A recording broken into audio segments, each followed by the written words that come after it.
Marcos 2:1 em diante. Vocês encontraram? Amém? Vamos ler então.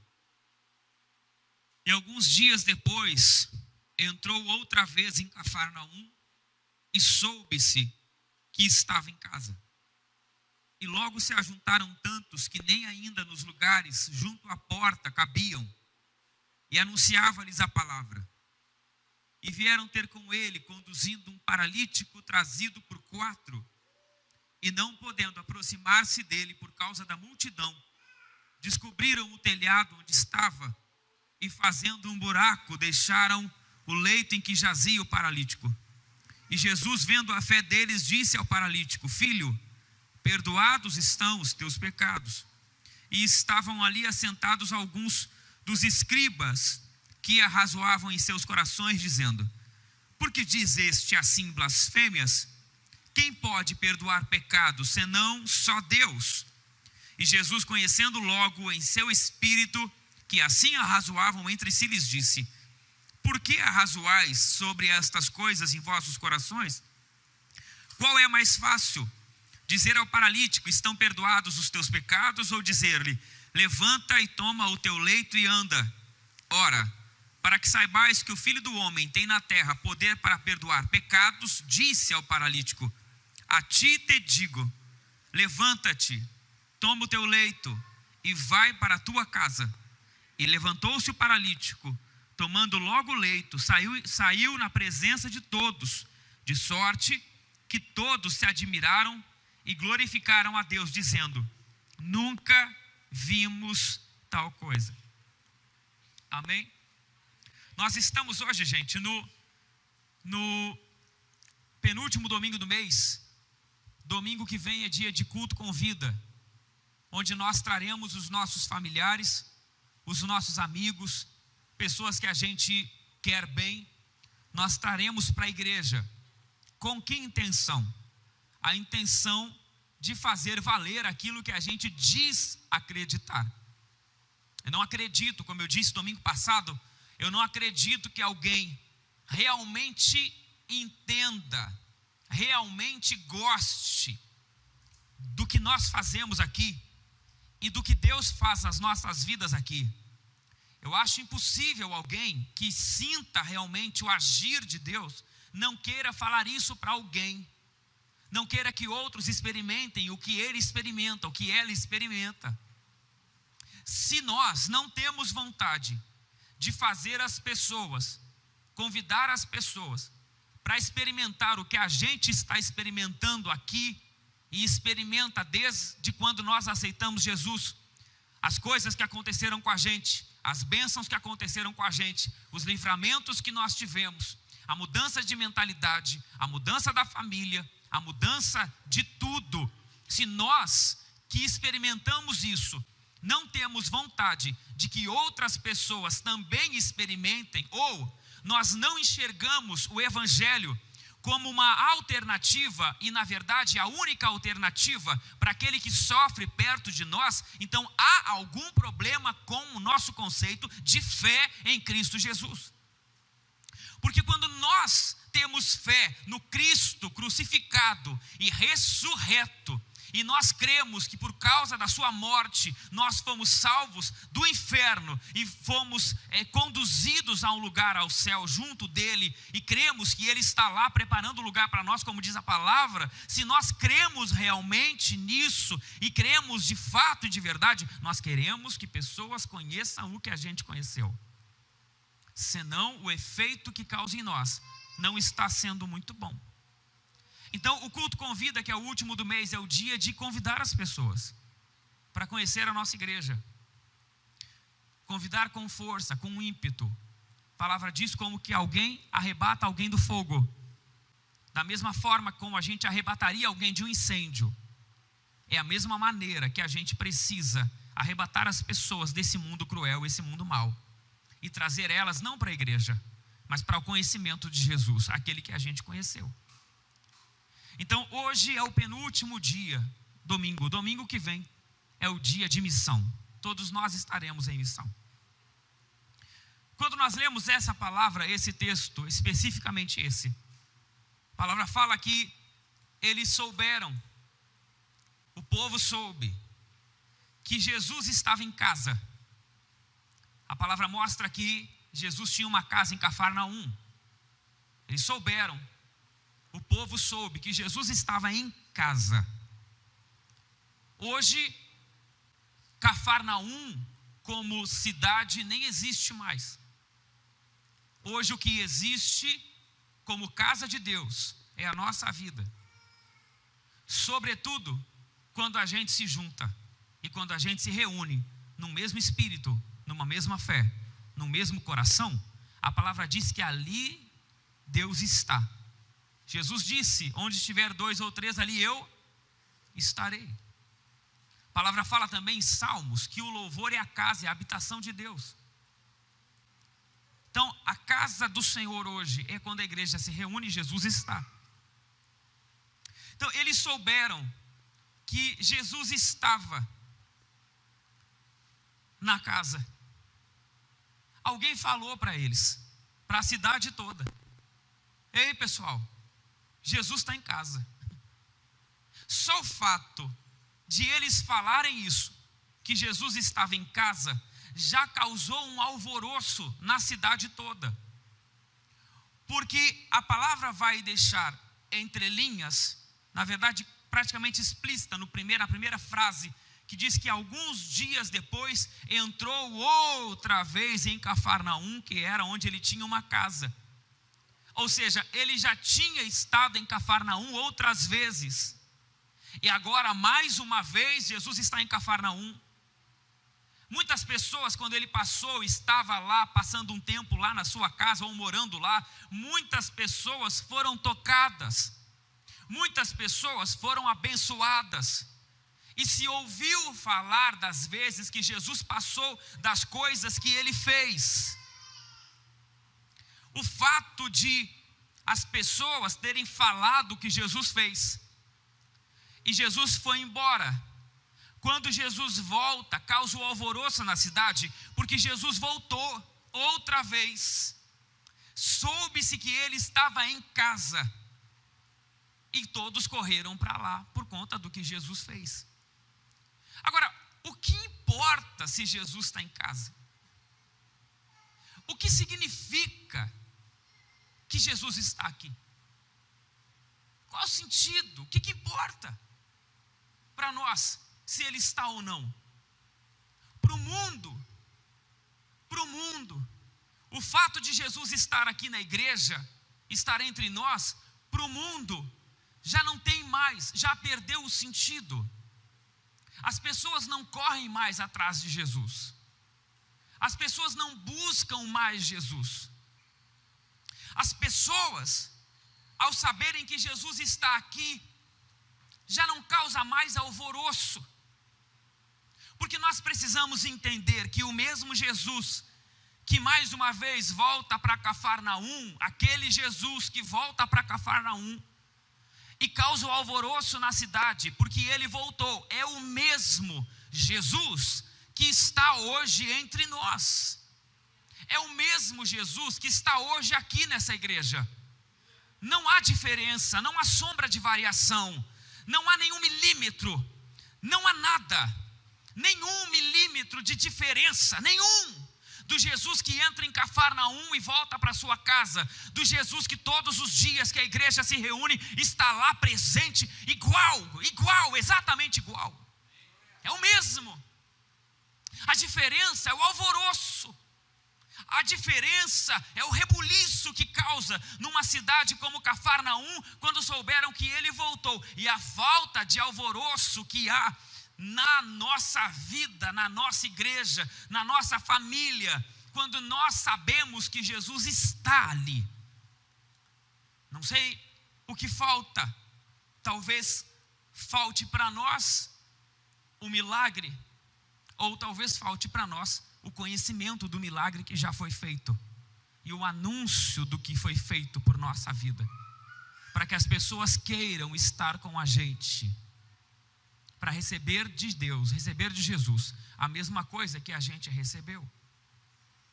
A palavra diz que se juntaram tantos que nem ainda cabiam dentro da casa, e Jesus anunciava a palavra. Preste bem atenção. Quando Jesus está, não fique procurando barulho, não fique procurando pirueta espiritual. Quando você for procurar Jesus, e você parar diante de Jesus, não fique procurando estrela cadente passando na igreja, fogo acendendo não sei aonde. Não fique procurando os mistérios, porque os mistérios se revelam para aquele que entende e conhece o maior mistério já revelado, que é Cristo em nós, a esperança da glória, a esperança da salvação. É o Cristo simples, é o Cristo que anda com a gente, é o Cristo que salva o nosso familiar, é o Cristo que bota comida na nossa mesa. Essa simplicidade de Jesus tem que ser reconhecida, porque o mistério já foi revelado. A graça já há manifestada entre todos os homens, aleluia, já foi manifestado, só não vê quem não quer, já foi manifestado a graça em Cristo Jesus para a nossa salvação. Pronto, ponto final, acabou, está resolvido, nosso lugar no céu está garantido pelo sangue que verteu na cruz do Calvário, e isso todos nós já sabemos. E quando nós nos relacionamos com isso, com verdade, com simplicidade e com fidelidade no pouco, que na nossa ótica é a salvação, porque a salvação na ótica de muitos hoje é pouco, tá? Jesus me salvou, mas o que interessa isso? É a diferença da ótica de quem se sentia salvo antes, na época da perseguição da igreja, que as pessoas eram mortas, esquartejadas. Enquanto eram esquartejadas, não negavam o nome do Senhor, porque tinham certeza de que era mais valioso, não era o bem-estar no momento, mas era a salvação que vinha depois, que foi garantida por Jesus na cruz do Calvário. É esse conhecimento, esse entendimento de que o que é mais importante para nós é a salvação da nossa alma, antes de qualquer outra coisa, antes da cura do corpo, antes do milagre financeiro, antes da bênção em qualquer área. O mais importante é que nós somos salvos por causa de Jesus. Mais importante. Quando Jesus se reunia, ele pregava a palavra. Então, quando você ouve a palavra aqui, não fique procurando outra coisa além disso. É isso que Jesus fazia, ele pregava a palavra. Ali, está aqui, está aqui. E logo se ajuntaram tantos que nem cabiam. Para quê? Para ver pirueta? Não, para ouvir a palavra. E Jesus pregava, anunciava a palavra. Vieram ter com ele, conduzindo um paralítico. Vieram trazendo um paralítico. 4 amigos. A mesma coisa que a gente vai fazer domingo que vem. Porque talvez você não conheça um paralítico do físico das pernas. Mas nós estamos vivendo um tempo de paralisia em diversas áreas da vida humana hoje. Nós vivemos em um mundo paralítico. Nós vivemos em um mundo aleijado, de pessoas aleijadas e paralíticas, até mesmo com as 2 pernas. Pessoas que são impedidas de se mover, porque esse é o sentido da paralisia. Um paralítico, ele é impedido de se mover naturalmente, ele precisa de mecanismos que façam ele se mover daqui até aquele lugar. É assim a vida da maioria das pessoas. Você vê hoje um casal, onde o marido não consegue se mover em direção ao pensamento da esposa. Você vê uma esposa que não consegue se mover em direção ao pensamento do marido. Você vê pais que não conseguem se mover para atender a necessidade dos filhos. E não é uma questão de não querer, até quer, mas não pode, porque foi aleijado, está paralisado. As pessoas estão presas. Quantos filhos agora, nessa hora, estão sendo aleijados pelos pais? A palavra fala que Mefibosete, estava sendo conduzido para fugir, era um bebê, e ele cai, e quando ele cai, ele tem as pernas quebradas, e ele dali então, ele passa por um sofrimento terrível, até que Davi lembre de Jonatas, e chame Mefibosete para vir para o palácio, mas alguém deixou aquele menino cair, e ele, sem que fosse culpado, se tornou um aleijado. Quantos pais hoje estão aleijando seus filhos? Pais que não conseguem ficar em casa sem brigar, que não têm a condição de separar um canto no seu quarto, em algum lugar, para não brigar na frente dos filhos, estão aleijando os filhos na parte emocional. Filhos que vão querer amar alguém, nunca vão conseguir amar de verdade. E ele nem sabe por quê, foi aleijado pelos pais.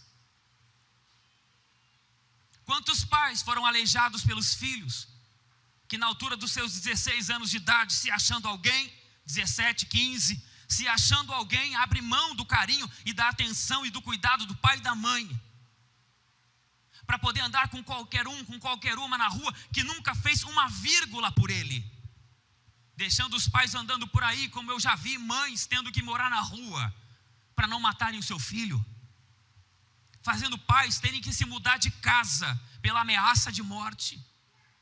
Quantos hoje foram aleijados emocionalmente? Quantos foram aleijados por dentro, estão paralisados emocionalmente, não conseguem dar certo em nada,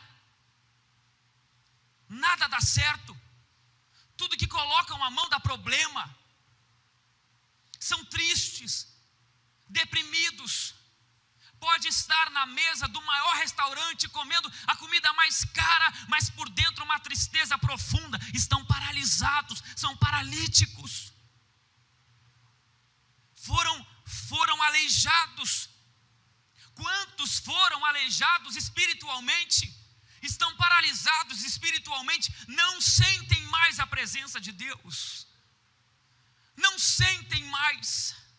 O culto pode estar uma bênção, e nós somos pentecostais, nós cremos no sentir a presença de Deus, nós cremos nisso, nós cremos. Às vezes nós entramos por aquela porta já no meio do culto. Eu estava aqui agora sábado, e a gente passou aqui um perrengue, um trabalho aqui, porque deu uma inundação com a chuva ali no Kids, foi um terror, não é? O pessoal que estava aqui sofreu limpando, a gente limpou umas 8 vezes aquilo ali, glória a Deus, gente. E no final da noite, já era, eu acho que umas 9 horas, eu estava indo embora para casa, e eu vim aqui, entrei por aqui para falar com o William e deixar algumas coisas para ele, para eu poder ir embora. Quando eu entrei ali, eu vi que tinha uma coisa meio diferente no culto jovem, estava meio forte.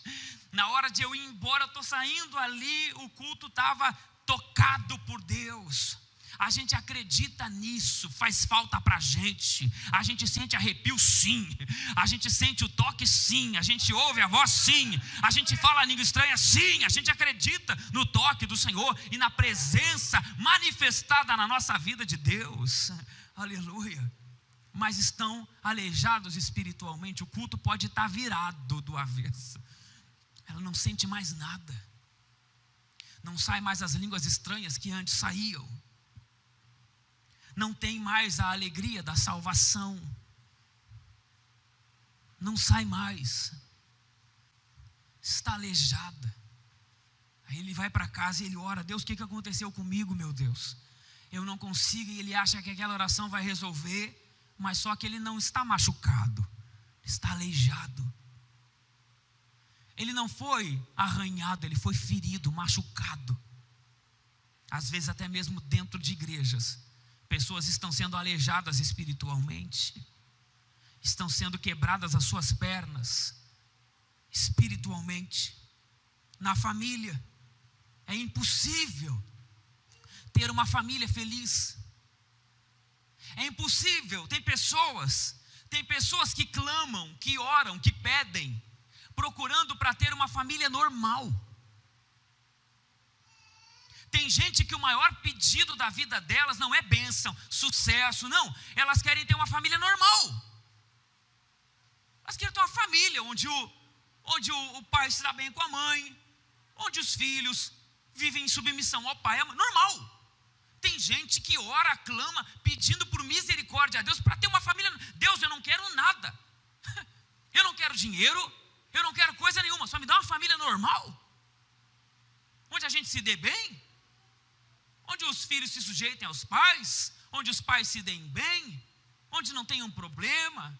Assim, problema é normal ter na relação, mas é normal também resolver os problemas em paz. Essa coisa de ser normal, um casamento viver em conflito, isso é coisa do diabo. Normal coisa nenhuma.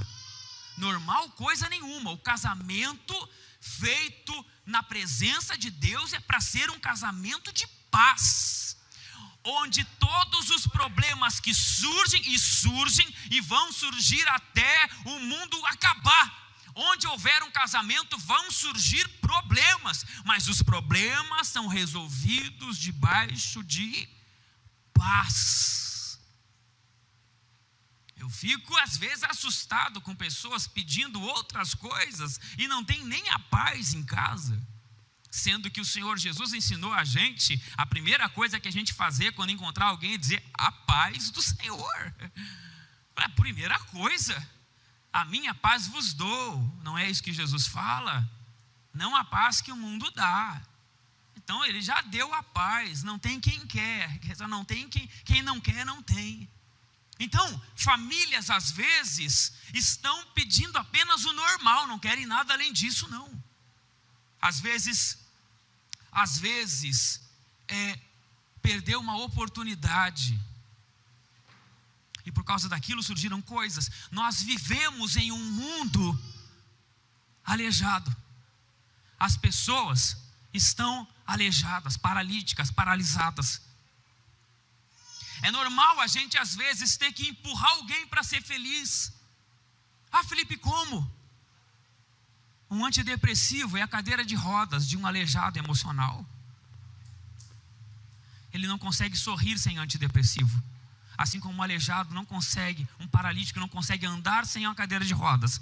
Um triste, depressivo, um aleijado emocionalmente não consegue sorrir sem um remédio. Ele toma remédio para acordar, ele toma remédio para dormir, ele toma remédio para ir para a festa, ele toma remédio para fazer tudo, porque ele não consegue, tudo depende de remédio. São cadeiras de rodas emocionais das pessoas que sofrem por estarem aleijadas, paralisadas, como hoje nós temos um monte. Muitas pessoas como esse paralítico talvez tenham perdido, como eu falei, a oportunidade, porque ele não era paralítico só naquele momento, e Jesus já tinha passado outras vezes por ali, e às vezes Jesus passa pela gente e a gente perde a oportunidade.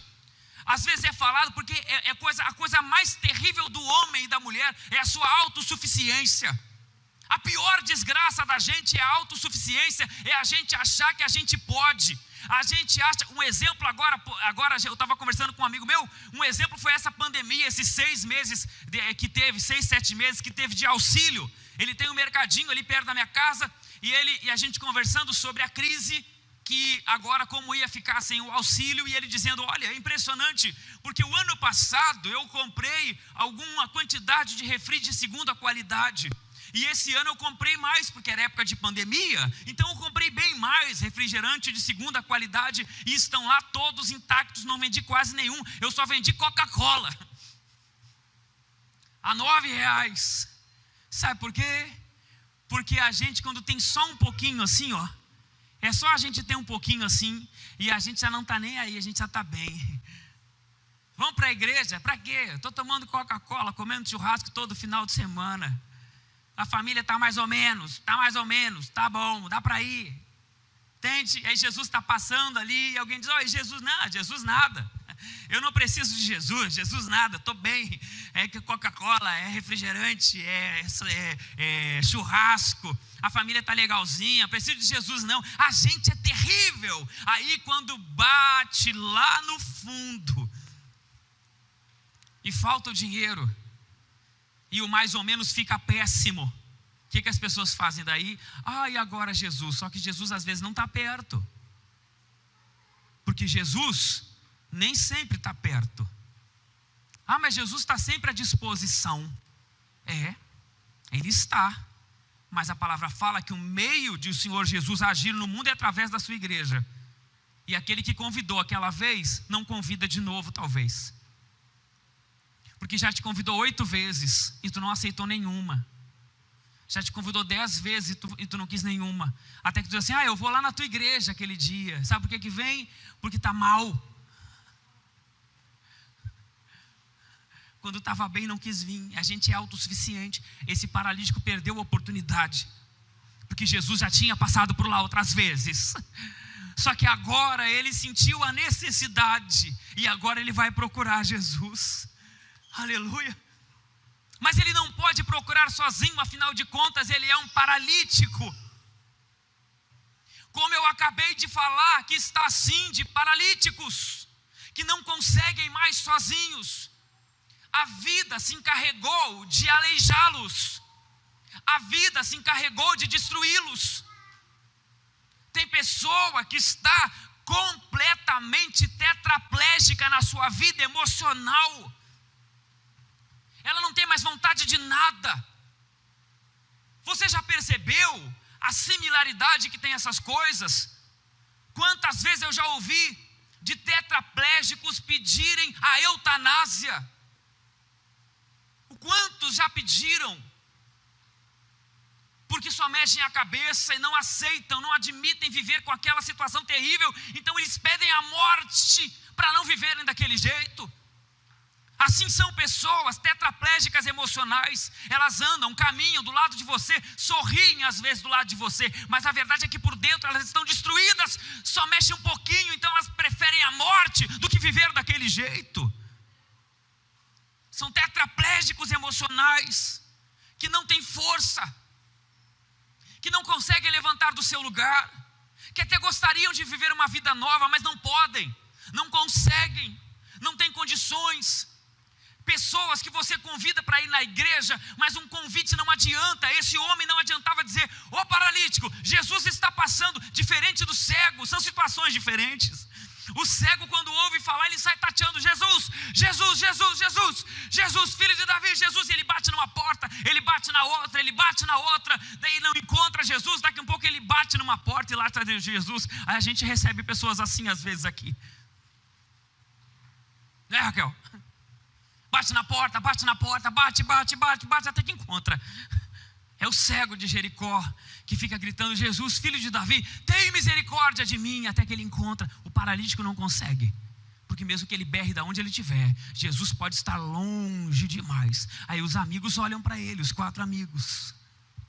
Alguém se importou, alguém entendeu. Isso que às vezes a gente não entende. Tem pessoas que não adianta dizer, vamos lá. Tem pessoas que têm que marcar a hora, marcar o dia, passar na casa, ficar esperando e arrastar para a igreja. São tetraplégicos, são paralíticos. Você pode convidar 1000 vezes, eles não vêm, não é porque não querem ir. Eles queriam ir, mas não pode, não consegue, não tem força. Aí tu fala assim, para, não tem força, para que você não tem força, outras pernas aí não tem força, não tem. É tetraplégico, é paralítico emocional, espiritual. Pessoas que foram destruídas na própria igreja. Pessoas que foram machucadas na própria igreja, não conseguem mais levantar, não conseguem mais ir. É preciso que alguém se importe. E alguém se importou com esse paralítico, não foi um, mas foram 4. 4 se juntaram, se importaram com ele, uniram forças e o trouxeram até o lugar. Porque eles sabiam que ali Jesus faria alguma coisa. E agora eu quero falar com você, face a face, meu irmão aqui dessa igreja. Você tem certeza de que se essa pessoa botar o pé aqui, ela vai ser tocada diferente? Você tem certeza disso? Você tem certeza que quando essa pessoa entrar por aquela porta ali, Jesus vai falar com ela, e Jesus vai tirar a paralisia dela, e ela vai voltar a viver? Era essa certeza que esses 4 tinham, Jesus ia fazer alguma coisa. É essa certeza que a gente tem que ter. Te falta a certeza? Eu poderia chamar aqui, hein? Eu poderia chamar aqui pessoas que entraram aqui. Lá da igrejinha pequenininha. Posso. Não vou chamar para não constranger ninguém, eu não quero constranger ninguém. Não é? Eu não posso chamar aqui, cara, você não poderia? O que tu falaria? Que teu esposo não queria mais saber de Deus, da igreja, de Jesus. Amava Jesus na verdade, só que não queria saber mais da igreja. E a Cássia encontrou o Senhor ali. E aí o Tatá veio um dia e nunca mais foi embora. Está aqui até hoje. Usado por Deus. Jesus faz. Abel, né, Bel? Como chegou aqui. Está hoje servindo ao Senhor. Está lá os kids lá. Andresa. Quem mais? Raquel, agora por último, né, Raquel? Pessoas que entraram aqui em Mamara. Família toda. Kelly, Anderson. Pessoas que estão aqui. Irmã Leandra. Tem um testemunho maravilhoso. Olha, precisa o que mais? Para você saber que Jesus faz.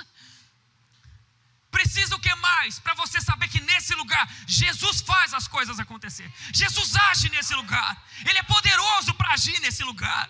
Aleluia. Precisa o quê? Precisa todo culto alguém lembrar você que nesse lugar Ele está presente. E quando Ele está presente, Ele faz essas coisas absurdas que a gente não entende. Ele age. Ele é poderoso para fazer. Aleluia, gente. Ele faz. Quando a igreja se reúne aqui, e não estou falando desse templo aqui, isso aqui é só um prédio. Amanhã depois a gente sai daqui e esse prédio fica aí. Faz um mercado, vai ficar prontinho para a igreja. É só pintar as paredes de uma cor de igreja e vir para cá. Glória a Deus, não. Tem o kids do lado, tem tudo prontinho aqui. Mas a gente não sabe. Mais à frente a gente pode sair daqui, pode virar o que for isso aqui, porque Deus não está nessas paredes, Deus está em nós. Esse lugar só é santo porque a gente está aqui. Aleluia. E quando a gente está aqui, ali Deus pode agir. Não é só aqui, é nas células. Lá na célula que tem segunda-feira, essa igreja tinha muitas células antes, só que acabou. A gente tem que restaurar as células. Irmão, não seja egoísta, abre a tua casa para ganhar alguém para Jesus. Abre uma célula na tua casa, abre lá. Toda segunda, toda quarta, toda quinta. Abre a tua casa. Recebe as pessoas lá. Fala de Jesus para as pessoas 1 dia por semana. Não cai pedaço de ninguém, não faz mal para ninguém. Não é um culto em casa, é igreja lá. Aqui a gente tem um potencial. Lá a gente tem um potencial maior. Domingo que vem vocês vão ver as almas salvas lá na cela do Fábio da Shirley. Que nós não chegaríamos. Nós chegaríamos neles lá? Se vocês não estivessem lá? Não chegaria. Estão salvos, estão no céu. Amém, gente? Escute, estão salvos, estão no céu, porque alguém abriu uma casa, para que através daquela casa colocasse pessoas aonde? No céu. Em nome de Jesus, irmão, abre a tua casa para uma célula, procura a gente depois no final do culto. Eu quero uma célula na minha casa. O Fábio e a Chile dão um treinamento para vocês de como fazer, e a gente vai lá fazer uma célula na tua casa. Faz um celulão como a gente fazia antes, né, Gigiel?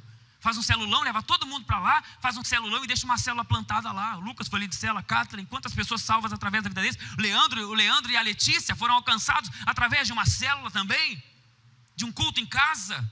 Amém, irmãos? Por quê? Porque tem pessoas que não vão conseguir ir na igreja. Não tem força para ir. São paralíticos espirituais, emocionais. Mas Deus vai começar a curar essas pessoas aqui, como já está curando essas pessoas aqui. E elas vão voltar a viver uma vida feliz e abençoada, e não só física, mas não só espiritual, mas fisicamente também serão curadas em nome de Jesus. Aleluia. Mas tem um obstáculo, e sempre haverá um obstáculo. Quando você se levantar para levar alguém até Jesus, como os 4 amigos se proporam a levar aquele paralítico que não podia ir até Jesus. Sabe, quando eu ouço essa palavra 4, eu vejo assim, quanto é importante a gente tentar e chamar outro para tentar junto. Vamos de bando lá para trazer, nós vamos passar de 5 aqui. Mas tu vai ir no culto com a gente. Tu vai lá ser tocado lá no culto em casa, na célula, tu vai ser levado, tu vai ir, tu vai ser tocado por Deus lá. Eram 4, os 4 se juntaram e foram pegar ele. Trouxeram na maca, no lugar onde estavam trazendo. Quando chegaram onde Jesus estava, a multidão não deixava entrar. Não tinha como chegar. Aí eu pergunto para você, a palavra diz que eles quebraram o telhado e largaram o paralítico aos pés de Jesus. Aí eu pergunto para você, quando a gente leva alguém e tem um obstáculo, o que a gente faz? O que você faria? Quando você vai num culto, vamos dizer que o caminho, eu acho que até o final do ano, até meio do ano vai estar acontecendo isso aqui. Quem chegar perto depois talvez não vai ter mais lugar para entrar. Isso vai acontecer aqui. Não para a glória de ninguém, mas porque o evangelho tem que alcançar as pessoas. Os paralíticos têm que ser curados em nome de Jesus e ser trazidos para cá e ser libertos daqui. Famílias transformadas, restauradas. Talvez você não consiga entender isso, teus filhos estão bem, né? Talvez você não consiga perceber o que é um filho passar a dor de uma família destruída. Nós vamos resolver esses problemas, gente. Nós vamos resolver, nós vamos mudar o mundo, eu já falei isso aqui. Glória a Deus. Aleluia, nós vamos mudar o mundo. O mundo dessas pessoas nós vamos mudar. Agora, o que você faria se chegasse com um paralítico na frente aqui da igreja e não pudesse entrar? Então hoje não vai dar. Terça eu te trago. Aí a gente vem mais cedo, a gente combina direitinho, faz um chimarrão e a gente te traz. Irmão, o que é de hoje é hoje, irmão. O amanhã pertence a Deus. Chegou na porta com um paralítico, dá um jeito de colocar ele para dentro, irmão. Mas não cabe, mas não interessa. Não interessa. Pede para a vizinha para subir na casa, começa a marretear aqui em cima para atrapalhar o culto, para a gente ver o que está acontecendo e abrir para entrar. Bate na escolinha, dá um jeito. Foi isso que eles fizeram. Não tem amanhã. Não tem amanhã quando nós estamos falando da salvação de alguém. Não tem amanhã. Quando nós estamos falando sobre uma família restaurada, não tem amanhã, é hoje. É agora, é urgente. Felipe, mas aí domingo que vem tem o culto com vida, mas no outro domingo, no próximo mês também tem. Pois então, Jesus estava na sua casa, tinha todo dia. Por que eles não programaram para outro dia e mais cedo, Rodrigo? Se Jesus estava em casa, por que não foram no outro dia? Porque o que é para hoje é hoje. Então se você vai decidir domingo que vem trazer alguém, ou na terça-feira, mas domingo que vem é o culto com vida, vai decidir trazer alguém como esse paralítico para ser curado aqui nesse lugar, então é domingo que vem, dá um jeito. Porque na hora que você decide fazer, obstáculos acontecem, até mesmo espirituais. Teu carro estraga, te prende no trabalho, dá um probleminha na família, dá uma discussãozinha no casal.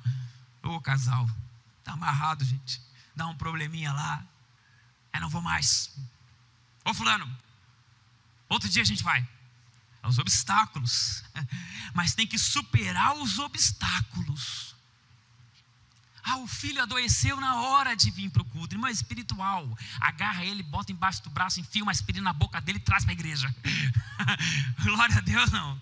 Glória, eu te garanto que não precisa nem dar aspirina. Botar o pé aqui, ele está curado. Porque é espiritual. É espiritual. Irmão, vou falar um negócio para vocês. Dias que eu fui, uma vez eu fui para Canoas. Eu estava indo para Canoas no caminho para ir pregar lá no lugar. No caminho furou 2 pneus do carro, pneu novo. Pois eu arrumei um, emendei o outro, botemos de um jeito e fomos para Canoas. Chegou lá, Deus salvou uma multidão de gente. Porque o que Deus quer fazer tem hora, tem lugar e tem pessoa certa. Felipe, mas ninguém é insubstituível. Mentira do Satanás. Todo mundo é insubstituível. Porque o que você faz, ninguém fará como você no seu lugar. Ninguém.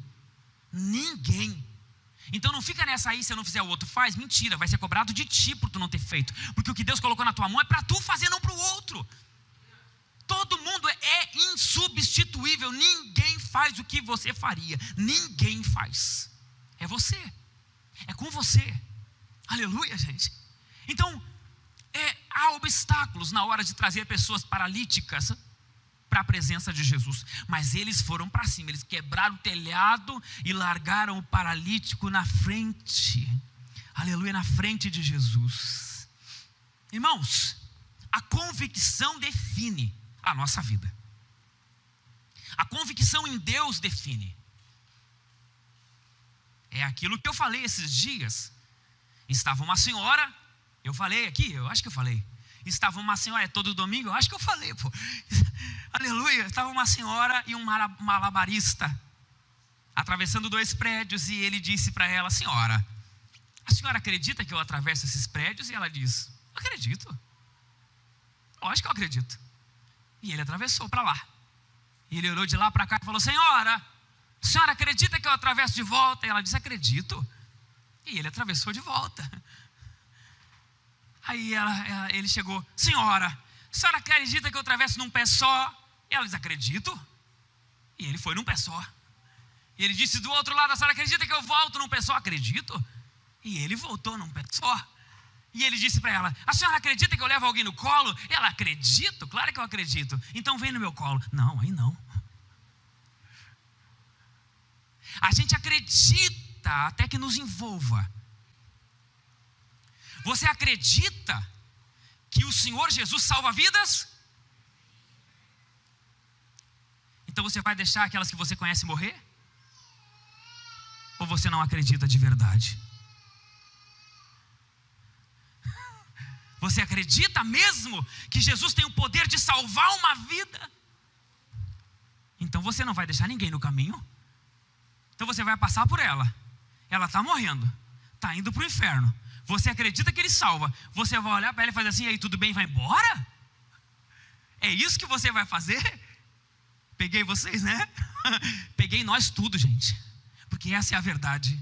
A gente acredita até a hora que não nos envolva.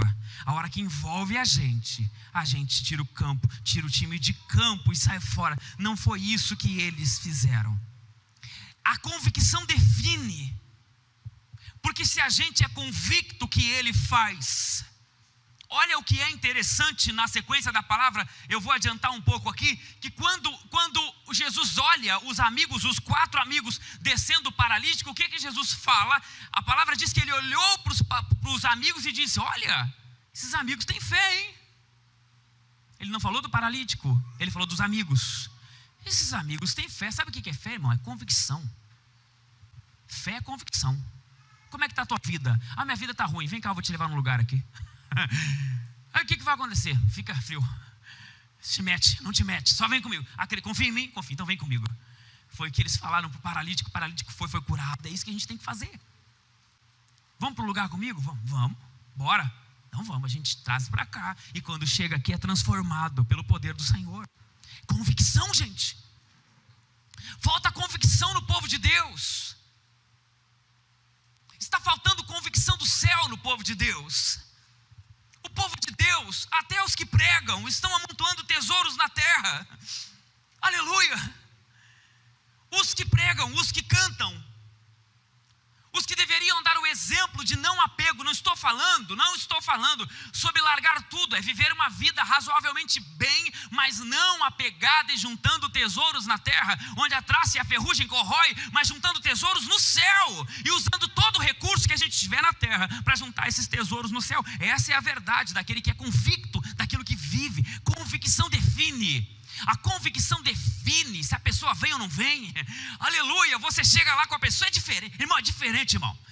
Convicção é diferente, Eduardo, é diferente. A convicção é diferente.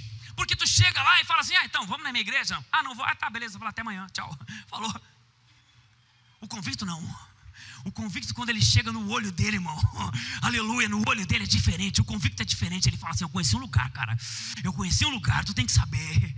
Mas o que houve? Jesus mudou a minha vida. É uma coisa louca. Deus tomou a minha vida, mudou meu coração, me tirou de lá. Irmão, eu duvido que a pessoa não vá contigo. Duvido que não vá. Porque a convicção, aquele que é convicto é diferente. Irmão, vamos embora daqui. Vamos sair daqui. Jesus tem uma vida melhor para nós. Sabe aquele papo de salvo?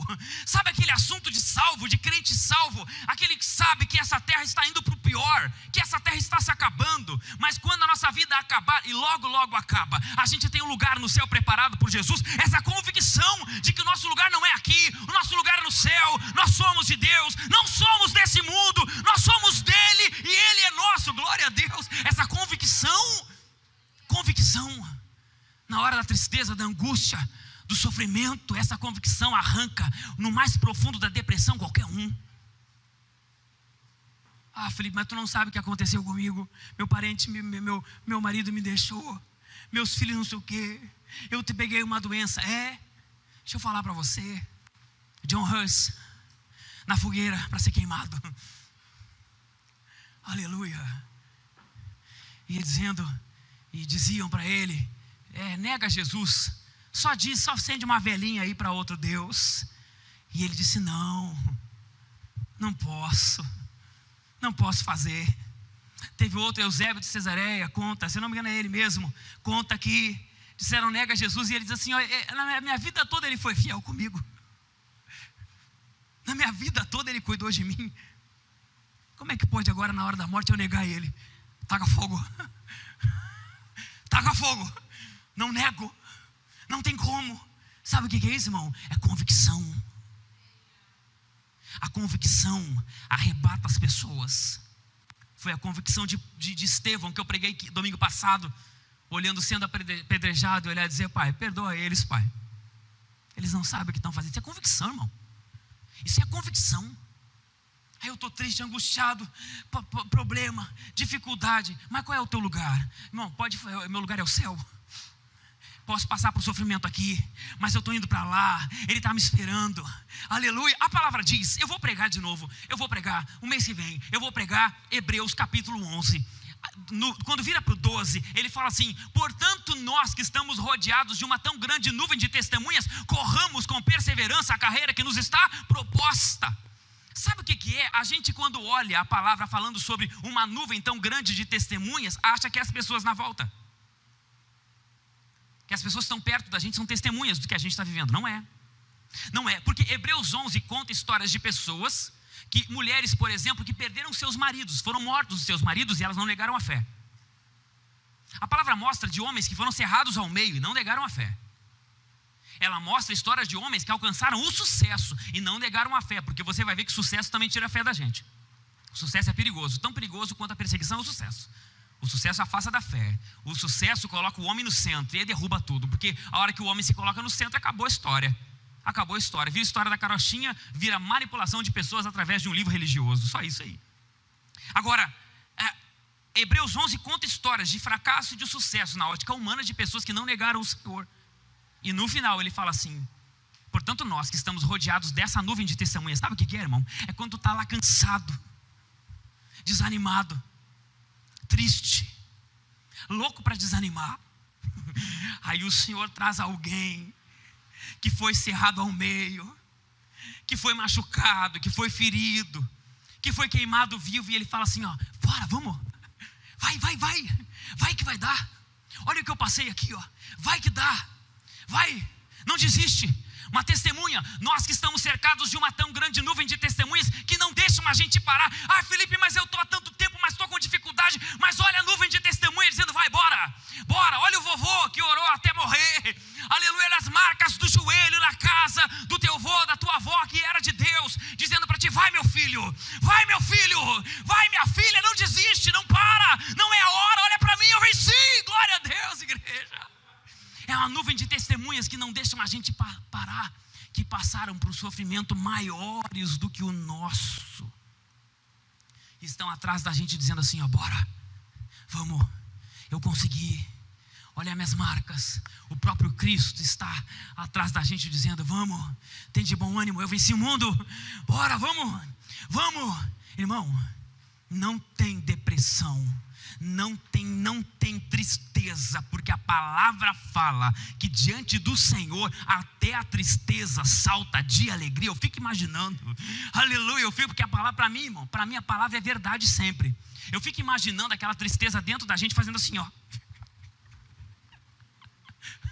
e a gente tentando lutar contra ela, ó céus, ó vida, mas lá dentro já mudou, irmão, tu nem viu, nem percebeu que lá dentro já está fazendo assim, ó, assim, você está pulando, porque diante do Senhor até a tristeza salta de alegria. Eu fico imaginando, vocês já viram aquele filme, glória a Deus, pai, eu não posso fazer isso aqui na pregação, mas aquele filme, Divertidamente, não tem aquela que fica assim, qual é o nome dela mesmo? A tristeza, é ela mesmo. A tristeza. Imagina ela com aquela carinha assim,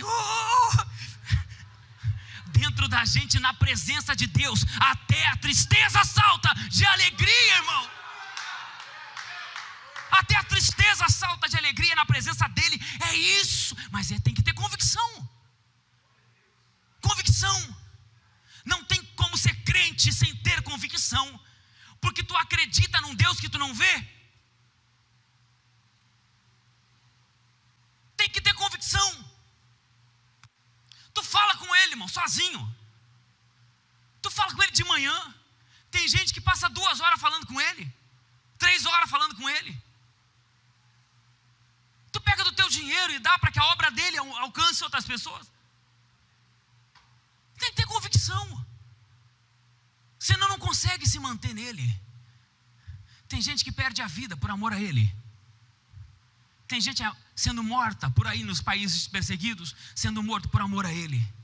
Só com convicção a gente consegue manter. E esses 4 tinham convicção. Bora, vamos lá, ele vai fazer alguma coisa por ti. E Jesus olha e vê a fé deles e eles descem. Aleluia. Jesus, vendo a fé deles, fala para aquele paralítico e diz: perdoados estão os teus pecados. Quando Jesus fala para ele: perdoados estão os teus pecados, Jesus já está dizendo que é para a gente se preocupar com o que tem além do que está aqui na nossa vida hoje aqui. Irmão, deixa eu falar um negócio para você aqui. Antes de bens materiais, antes de vida boa, antes de qualquer coisa, seja grato, porque os teus pecados são perdoados. Talvez você não consiga entender o pecado, porque é igual cárie no dente. Você não vê quando o dente está bem limpo, aí te dão aquele produtinho para tu ver e tu fica apavorado. Como tu escova mal os teus dentes, não é? Fica um monte de lugarzinho para si. É assim Deus olhando para a gente. É assim Deus olhando para a gente. A palavra diz que Ele olha na terra e não tem nenhum justo sequer. Ele procura um justo e não tem um. Não tem um que diga, não tem um que faça. Eu fico olhando às vezes as pessoas se julgando na igreja. É a coisa mais horrível do mundo, é isso aí. É um sujo falando do mal lavado. Nunca vi lugar para falar da vida dos outros como igreja. Como gostam de olhar o pecado do irmão e falar: lá o irmão lá, ó. Eu fico impressionado. Irmão, aqui no Caminho Church é assim: cada um cuida da sua vida. Ah, mas eu estou vendo o irmão. Tu vai lá falar com ele? Não, então, porque tu está pecando. Ah, mas é que eu vi como é que eu... Não. Vai falar com ele? Vai ajudar ele? Vai lá ver como ele está? Não, então não fala para ninguém, porque tu pode destruir a vida dele. E daí 3 meses, 3 meses, 4 meses, quem cai é tu. Aí é uma baixaria. É uma vergonheira. Irmão, cada um cuida da sua vida. Cada um sabe da sua vida. Cuida da sua vida. Ah, mas eu estou vendo o irmão naquela situação. Então vai lá falar com ele, irmão querido. Então, estou te vendo, vamos orar junto. Eu quero te convidar para orar comigo. Eu quero orar pela tua situação, pela tua vida. Te vi numa situação assim, mas Deus está contigo. Deus te perdoa. O sangue de Jesus perdoa todos os pecados, todas as vezes, em toda a eternidade. Não tem limite para o sangue de Jesus, para um pecado de alguém. Não tem. A gente impõe limites às vezes, mas Deus não tem limite para o perdão do sangue de Jesus sobre a vida de uma pessoa. Não teve sobre Pedro. Eu já preguei aqui. Pedro negou Jesus na hora que Jesus mais precisava. E Jesus, quando foi da cruz, lembrou dele e disse: avisem aos discípulos e a Pedro que eu estou vivo. Lembrou dele. Ele vai lá, quando olha, procura Pedro e ainda fala com Pedro: Pedro, tu me ama? Aí Pedro: eu te amo, Senhor. Aí Pedro sabia o que tinha feito. Aí ele pergunta de novo: Pedro, tu me ama, Pedro? Senhor, eu te amo. E é como o pai que pergunta a 3ª vez, né? É isso que eu gosto de falar isso aqui, né? Mas não é isso aí. O pai pergunta: e aí, eu vi, tu fez alguma coisa errada? Não, pai, não fiz nada não. Rapaz, tu fez alguma coisa errada? Não, pai, não fiz não. Fiz nada. Quer te falar alguma coisa? Rapaz, tu fez alguma coisa errada, rapaz? Sim, eu fiz, foi o fulano que me levou. Não é assim com o pai, não? Jesus fez com Pedro igual: Pedro, tu me ama, Pedro? E Pedro, cheio de culpa, disse: eu te amo. Aí ele pergunta de novo: Pedro, tu me ama, Pedro? E Pedro: sim, eu te amo, Senhor. A 3ª vez que Jesus pergunta: Pedro, tu me ama? Ele diz: tu sabe que eu te amo, tu sabe tudo. E Jesus olhou lá dentro do coração dele e diz: realmente, tu me ama. Apacenta minhas ovelhas. E se fosse hoje, ia dar um bafafá na igreja, irmão. O quê? O Pedro apacentar a igreja, aquele que negou, né? Eu não. Eu que não neguei. Você pastoreado por Pedro? Não, eu não. Irmão, cuidado. A régua de Deus, ela é completamente diferente, porque a régua de Deus, ela vai aonde a gente não vai, e ela vê coisa que a gente não vê, e às vezes a gente julga como profano uma coisa que para Deus é sagrado. Aleluia, irmão. é sagrado. A gente olha por fora e não vê o que está por dentro, e não fica julgando o que está por fora, não entendendo que lá dentro tem um coração berrando, arrependido por não ser melhor do que é. Aleluia. A palavra fala que quando Mical olha para Davi, e Davi está dançando na frente da arca, fazendo uma bagunça, e ela olha para Davi e julga Davi, porque Davi estava com roupas íntimas, e ela diz: um rei, olha que vergonha, um rei. Mal ela sabia que Deus estava recebendo. Cuidado. Quando alguém que você vê que tem uma vida talvez torta na tua ótica, vem para cá, chora, se derrama, e você fica dizendo que é lágrima de crocodilo. Cuidado.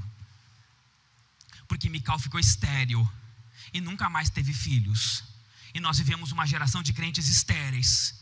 São bons crentes, mas não geram um filho na fé. É uma geração de crente, não gera um filho, porque ficou estéril.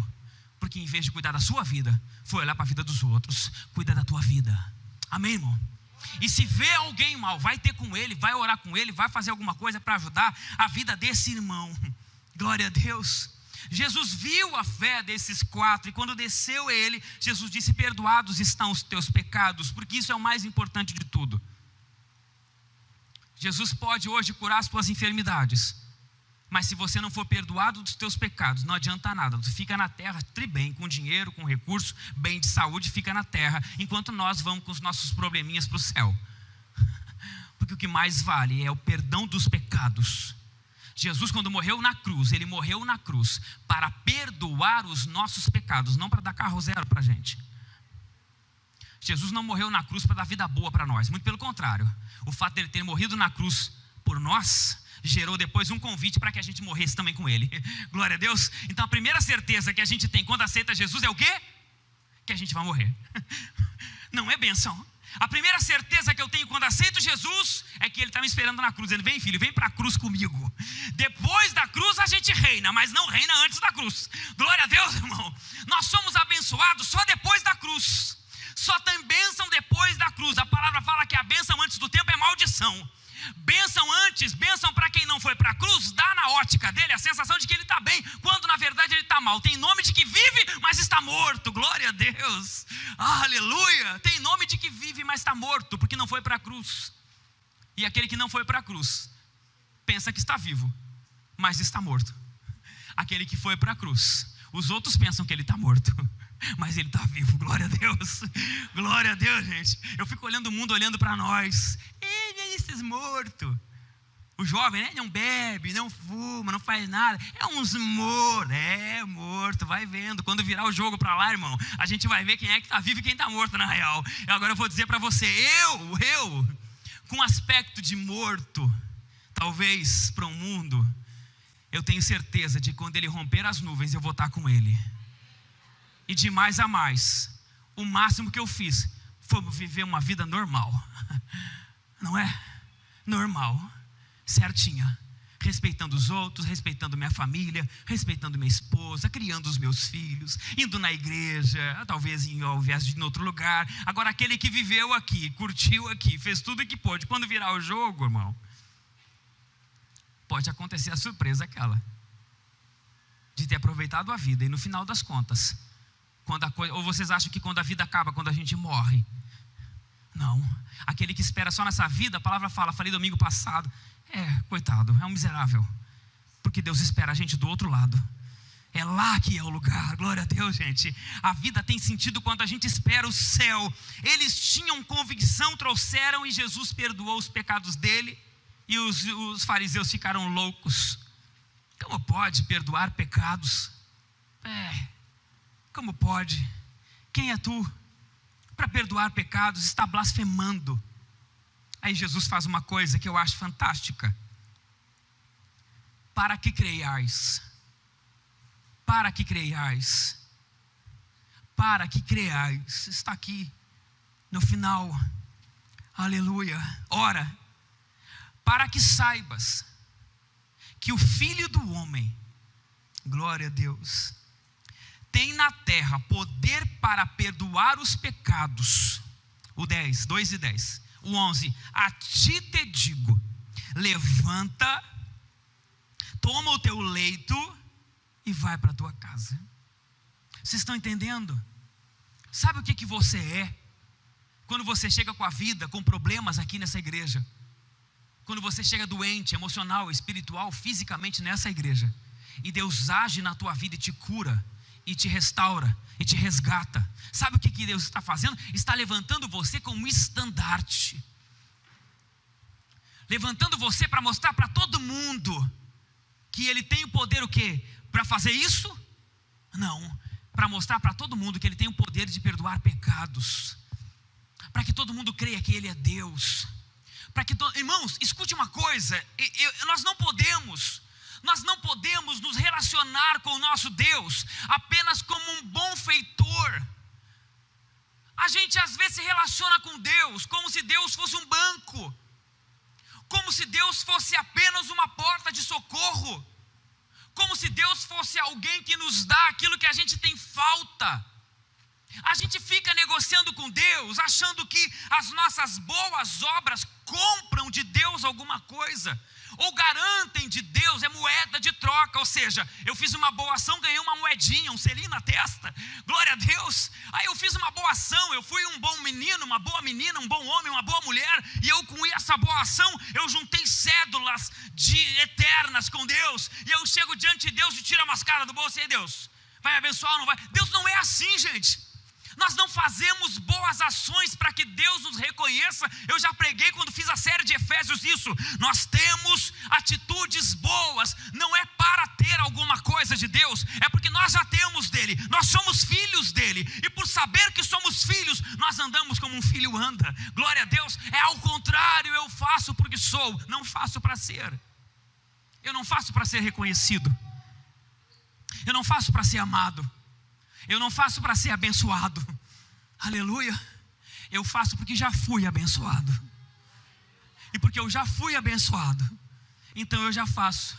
Mas Felipe, como é que tu pode dizer que eu já fui abençoado, se hoje as minhas latinhas lá em casa estão vazias? Porque tu está olhando para Deus como Deus que dá coisas para o nosso dia a dia, e não olhando para o Deus que já perdoou os teus pecados. E por mais dificuldade que você passe nessa terra, o seu lugar do lado dele, lá está garantido. Lá não haverá choro, lá não haverá pranto, lá não haverá sofrer, lá não vai ter falta, lá não vai ter crise financeira, lá não vai ter nada. Lá é a glória com ele, aleluia. Ele já nos garantiu esse lugar.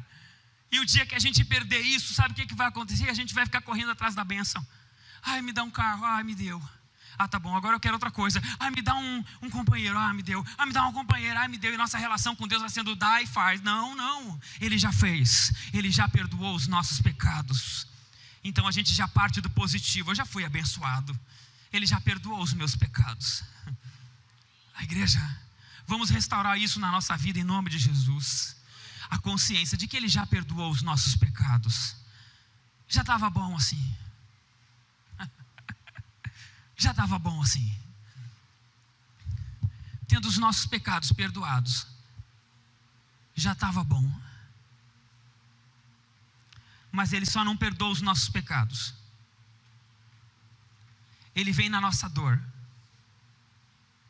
Ele vem na nossa paralisia.